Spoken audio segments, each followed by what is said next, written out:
October Girls presents These Walls, where a family finds that the most sacred of places can't always be trusted.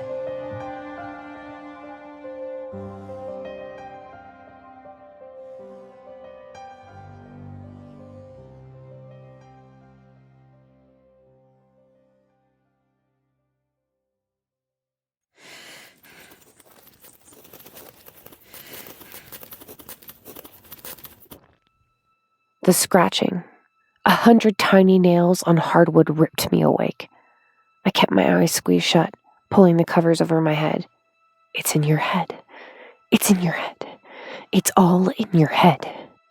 Holding my breath, I waited for the noise to die away, to return to the quiet of my room, where the only sound was Matthew's light snoring next to me. Seconds stretched out for an eternity before I exhaled a shaky breath.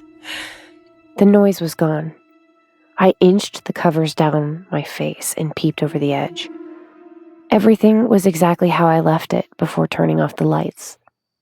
A neatly packed dresser to my right, Matthew's robe hanging off the back of the bedroom door in front of me, and, on my left, the pulled cotton curtains of our second-story window.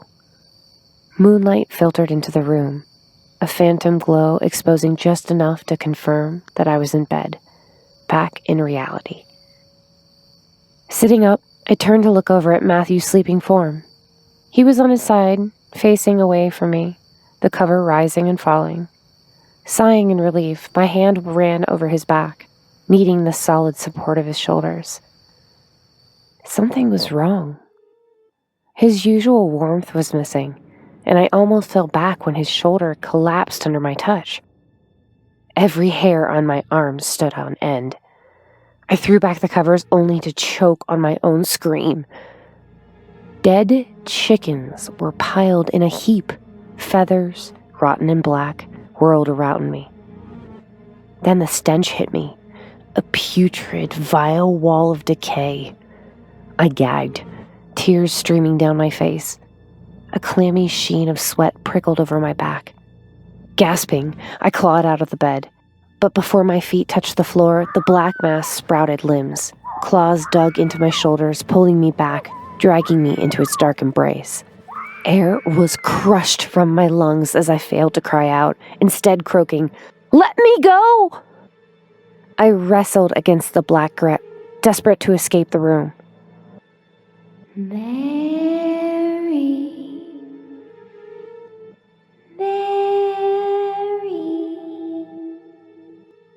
Fear pierced me like a pike through the heart, and I looked up at the bedroom door. A small child stood in the doorway, dressed in a long-sleeved frock, a bonnet atop her head. I could only see her eyes, wet and glistening in the shadows. Then she screamed. My eyes snapped open.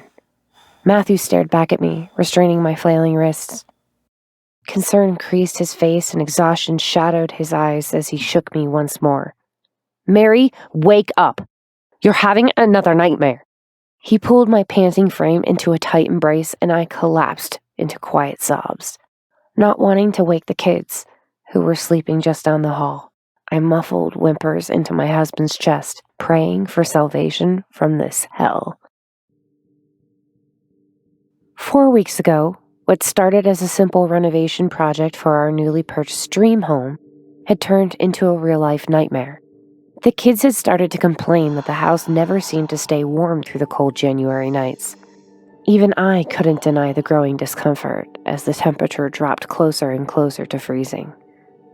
Pulling Matthew aside, I asked about sourcing some quotes on adding insulation to the house. With what money, I don't know.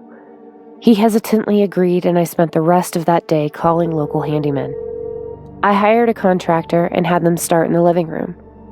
I watched as he cut into the wall, exposing fiberglass sheets, wooden braces, and paper bundles. Confused, the contractor pulled the package free from the insulation. The thin paper ripped like pale faded skin, emptying its contents of yellowed bones. I felt faint. The contractor's face ashened as he pulled away more drywall. Macabre artifacts tumbled out of the opening. Tins of spices, wooden knickknacks, And bones. So many bones. Neatly wrapped in pages ripped from some 1930s local newspaper.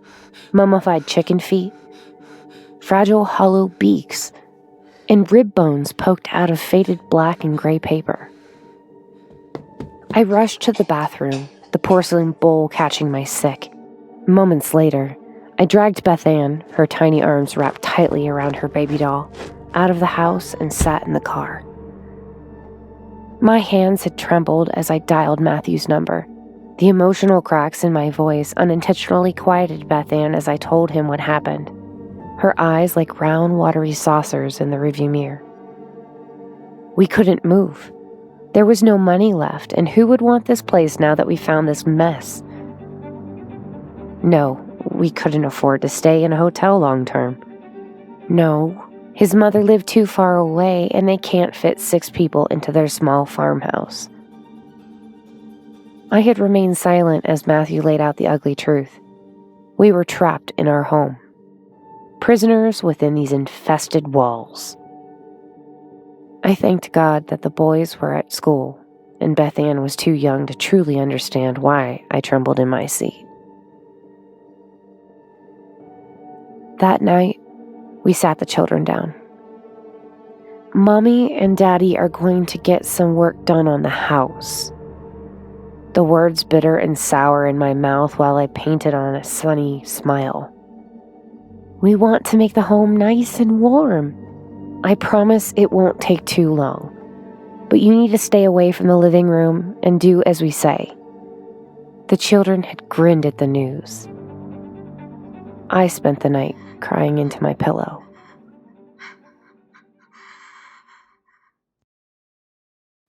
Now I'm standing in the driveway, no longer able to take the sound of men punching holes into the walls of the house, sawing them open to extract the seemingly endless number of wrapped bundles.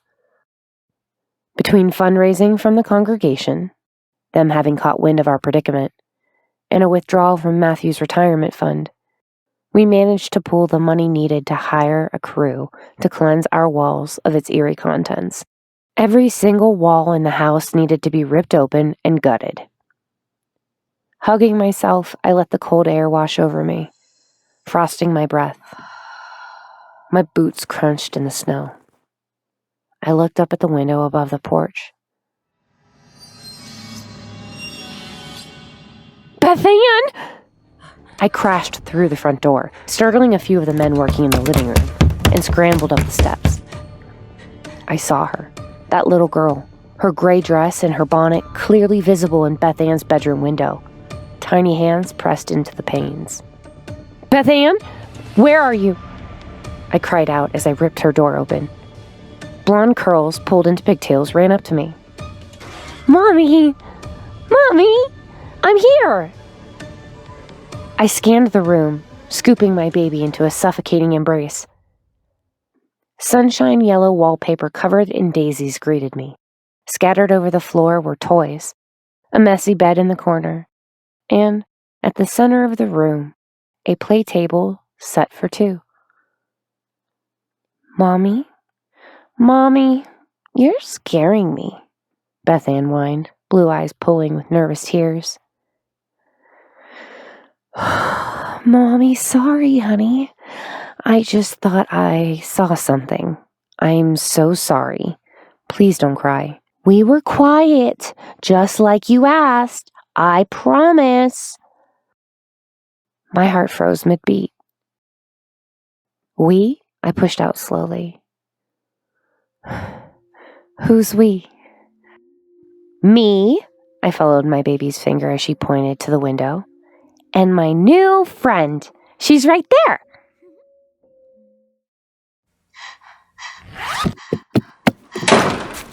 Exactly 5 minutes later, I had packed Beth Ann and a trunk of clothes and toiletries into the car.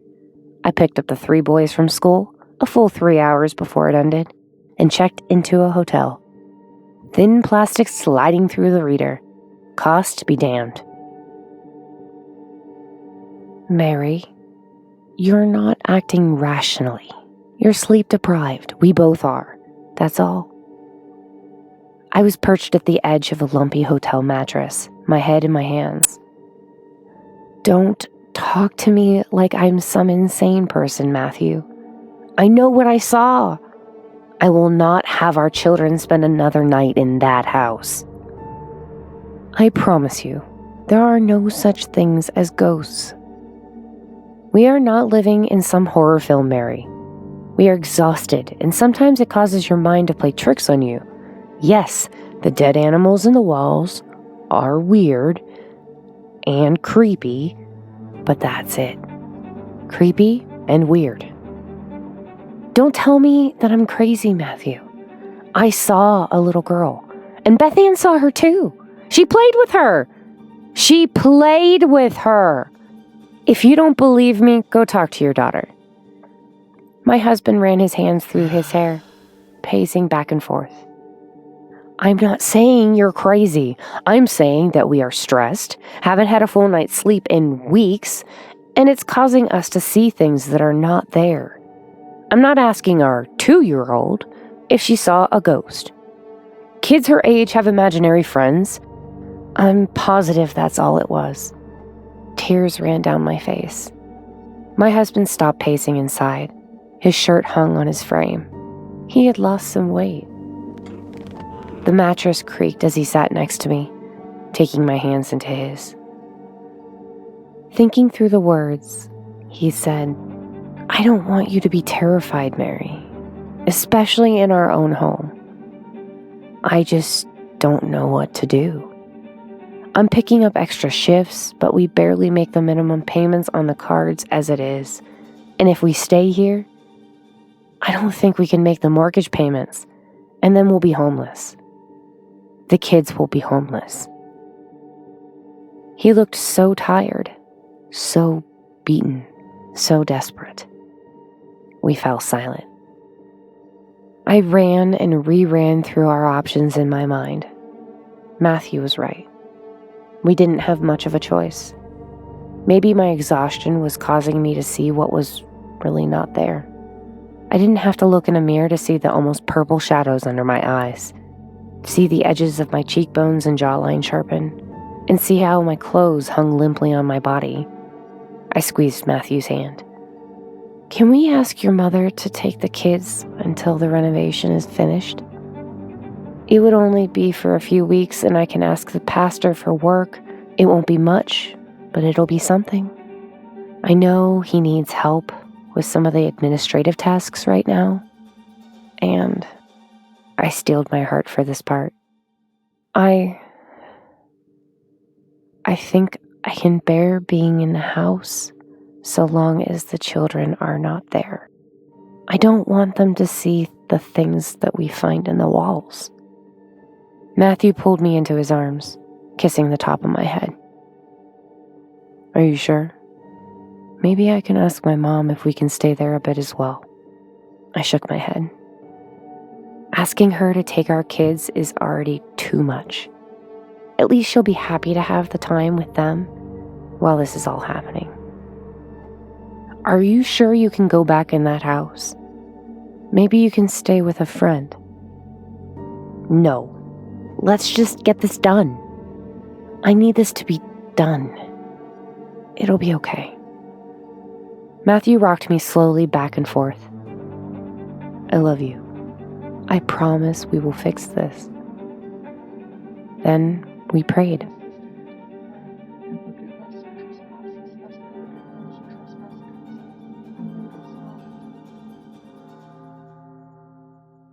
We checked out of the hotel room the next day and dropped off the kids with Matthew's mother. My chest ached as we drove away. That evening, the renovation was in full swing. The entire downstairs had been ransacked, the walls clawed open and emptied. I felt exposed just looking at them, like I was stripped in front of a crowd. When the contractors left for the day, I pulled out 2 microwave dinners from the freezer and was trying to wipe the drywall dust from the dinner table when the doorbell rang. Frowning, I crossed the living room to pull open the front door and saw no one. The sun was already setting, drawing long shadows on the snow. I shivered and closed the door. Matthew will be home soon. I'll let him look into the doorbell that's not working.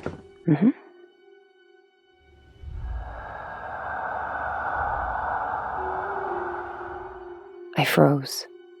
Half tucked behind an opening in the wall, she was watching me. The little girl. I couldn't breathe, even if I wanted to. I couldn't blink, couldn't tear my eyes from this hallucination.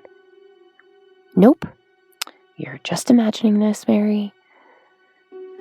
But my knees wobbled. The child's dark eyes flashed. Slowly, she shifted out from behind the wall, planting a dirty bare foot on the floor. I saw the face of a girl no older than my Beth Ann, bloodless and grim. A scream was welling in my chest. Fear twisted my gut. The girl demanded. The girl repeated the words over and over. A breathless chant that became a shrill scream.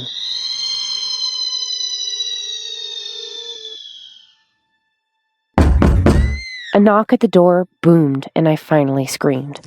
The door flew open. Mary! Matthew's voice seemed so far away. The spinning darkness blinded me, and I felt the floor rush up. I was suddenly standing in Beth Ann's room, only it was different. What was this? A dream? Gone was the sunny wallpaper and toys. The walls were coated with the new floral wallpaper. Oak dressers and a wardrobe were neatly tucked into the corners, and a single bed by the window outfitted the space. White sheets were tightly tucked underneath each corner. The door behind me clicked open, and I jumped as a woman, garbed in a gown and black veil, stepped into the room. Boots clicked on the hardwood with each step. In one of her hands was a cage. It rattled and quivered, but I could not clearly see what was inside. The woman paid me no heed and approached the bed, placing the cage down before leaning over the covers. Sarah, my Sarah. Her voice, thick with a German accent, was racked with despair. Please don't go. Please don't leave me. Come back. God, please bring her back to me. Now I saw the little girl, the bonnet now white and tied in a tidy bow under her chin. Her expression was that of a deep slumber, but the lids of her eyes were sunken in and her skin almost gray. I watched the woman sob over the dead child, her fist pounding her chest as each wretched cry echoed in the room. Then she quieted, a whisper escaping her lips. If God has forsaken me, I will do it to myself. I will bring you back, my child. The hairs on my arms prickled up. A knife flashed, and the woman plucked the thing rattling in the wire cage. A chicken screamed as if its neck was throttled by the woman's hand.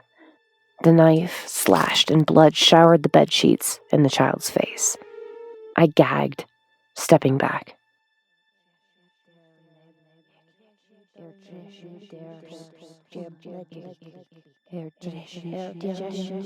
The woman began to chant wildly, waving the lifeless bird over the body. The shadows in the room drew in from the corners. I turned and tried for the door, but the knob was locked in place. A pounding on the other side of the door erupted, sending me flying back. Elsa? What are you doing? A male voice called out from behind the door. Foreign, angry words followed. I swung around to see the woman in black, still chanting over her daughter.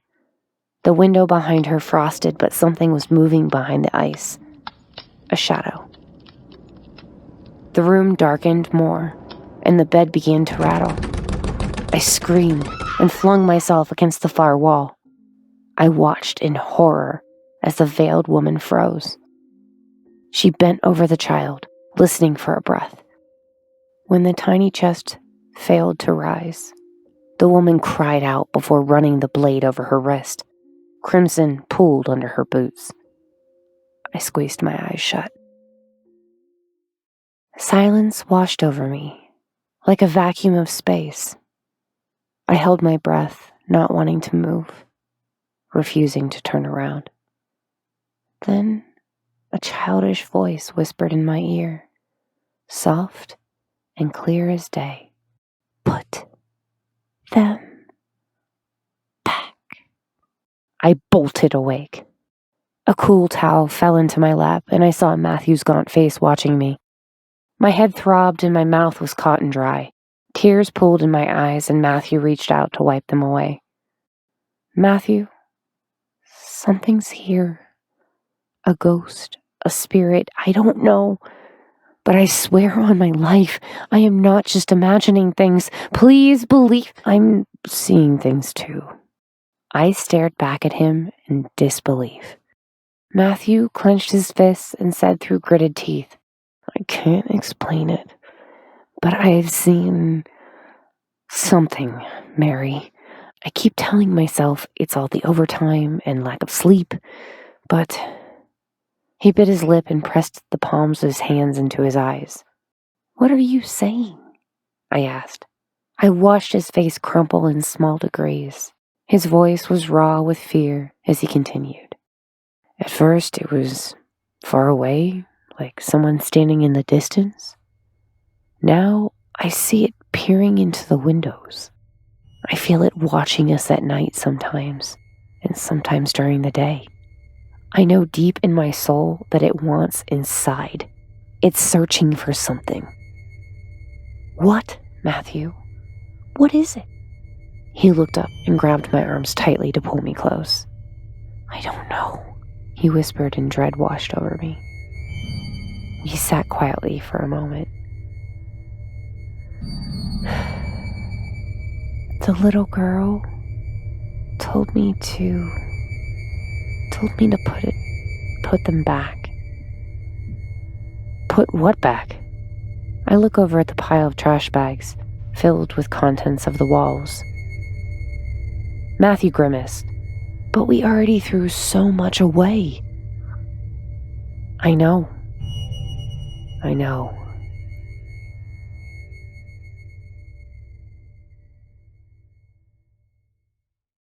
The next day, Matthew pulled into the driveway, the bed of his pickup truck covered in a tarp. I watched as he pulled the cover off, exposing wriggling wire cages. I stood up from my seat on the porch, walked down the steps. Cold air washed over me, and my breath fogged with each word. Our Father, who art in heaven, hallowed be thy name. Thy kingdom come. Feathers ruffled as I approached, knife in hand.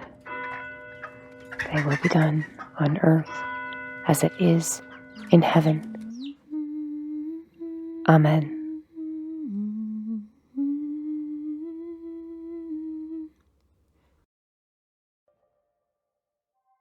Although this story and its characters are fictional, it is inspired by a true event.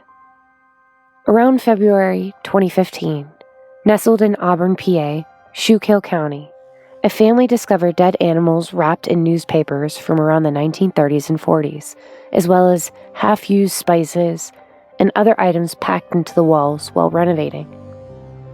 The family sent the artifacts to an expert in Kutztown, who explained that the items were used in Brauch or Dutch magic rituals. While Brauch is traditionally believed to use God's power to heal minor ailments and guard against evil spirits, some speculate that instead this power comes from the devil himself. The family was under considerable financial strain, as insurance refused to cover the $20,000 to remedy the issue. There is no other information available detailing if the issue was ever resolved. All that has been said by the family is that since the discovery, the smell of decay has lingered.